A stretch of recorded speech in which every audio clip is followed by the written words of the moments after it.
Hello, African Confessions. Hello, Africa. I am back with another episode.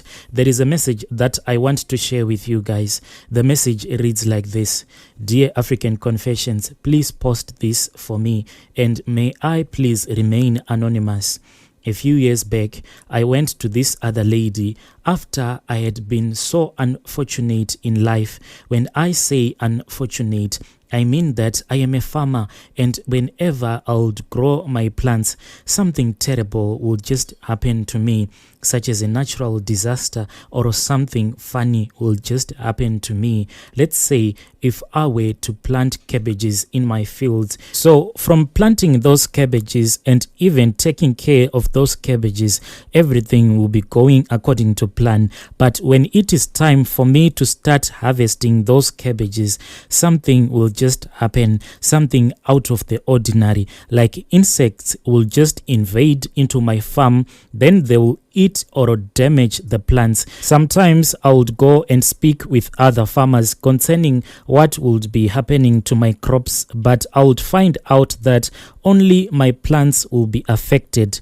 Left with no option, I'll just harvest the damaged crops and take my produce to the fruit and veggie market. But once my produce would have reached the market, I would sell everything at a loss, because at the farmers market, it's all about quality over quantity. At that market, they prefer quality products. The most painful thing is that all of these unfortunate events will happen and ruin my plants after I had invested so much, because being a farmer, it is not easy. People just picture being a farmer walking around the fields making a lot of money, but you have to pump out a lot of money so that you can take good produce to the market. But I saw that I was just running at a loss, buying the cabbage from the nursery, paying the farm laborers, investing my time. On one incident, before all of this bad luck started, I used to sell my cabbages and make around 250,000 rands in one harvest. Then I told some of my friends who were doing similar projects. That is when all of the bad luck started. After the failed season, I tried planting spinach. I said to myself, with spinach, nothing can go wrong. So me and my workers, we planted the spinach, and in no time that spinach grew. And the night before we could start harvesting that spinach, it rained and it rained. This time it was a hailstorm. My heart was broken into pieces as I stood there and I watched the spinach leaves being torn into pieces because the rain was so heavy. It rained like it had never rained before. I tried to save the plants, but how?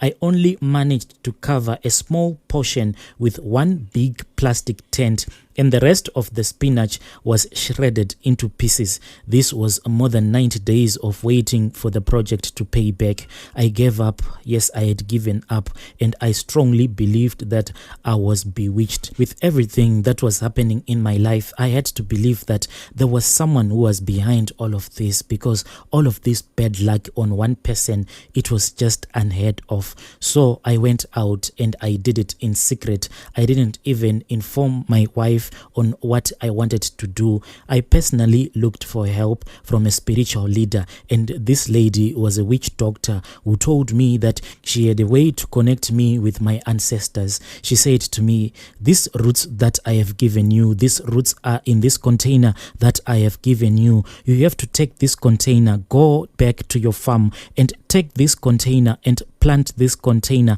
in the middle of your field, in the center of your plot. So I went back to my farm and I did so. And from that time onwards, for about 2 years, life came back to normal. All the plants would grow and we would harvest them and we will send good quality products to the market. But that witch doctor, when I look back, she never said anything about this plant changing. And the reason why I agreed was because she said these roots were going to grow and play the duty to protect my plants from bad luck. Like I said, it took me about 2 good years and everything was just back to normal. Then one day, my employees saw a snake. That snake was just going around and around the field. So when my workers saw that snake, they shouted and I ran.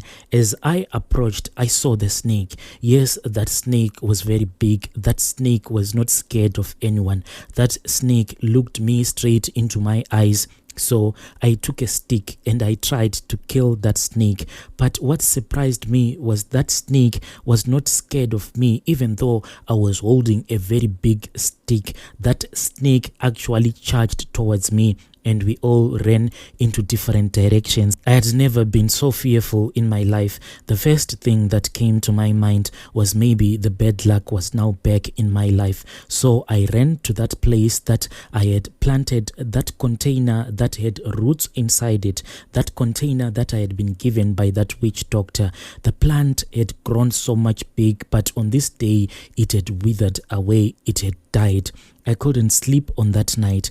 The following morning, I rushed back to that witch doctor and she told me that things indeed had took a turn and that snake was now my snake. She said to me, "You and I, we are not related because the blood that flows in your veins is not the same blood that flows in my veins. So if I try to take this snake from you, this snake can turn around and kill me because this snake now belongs to you." So as this witch doctor was speaking with me, I thought that maybe it was a joke indeed. I was shocked when I saw that this lady was so serious and I felt cold overtaking me, and I asked that lady if there was a way to turn it back or reverse this spell, but she said that there was no way, there was no more turning back. From that witch doctor's place, I traveled back to my farm, to my beautiful wife, who doesn't know that I am keeping this dangerous secret from her. The truth is that this snake has overtaken my life. I do not sleep at all, and when we are about to eat each and every night, I can hear that snake as it will be approaching our house. This snake, it seems as if it stays in the fields, but each and every night it comes to our house.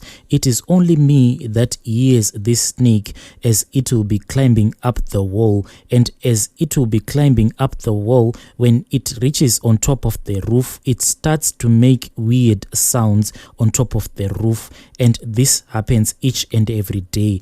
The snake visits us twice a day. And one more thing, that witch doctor said to me, if you want to live, if you want to survive another day, make sure that each and every day you have to cook pap and meat each and every day. That witch doctor said to me, this is a ritual that you have to perform each and every day. You have to go to that place where you planted that container that I gave unto you, and you should go there and leave the plate that will be full of pap and meat that you would have cooked. So I have no peace, my brother, and my other problem is that one of my child is very ill, and whenever we take her to the doctors, they don't see anything wrong with her. They have done all of the blood tests, and all of the blood tests, they are negative. If there is anyone who can assist me, please leave a comment in the comment section. Dear listeners, right there was a message that was forwarded to me by one of our admins. Please let us speak with our dear brother in the comment section. I'll be back with another episode.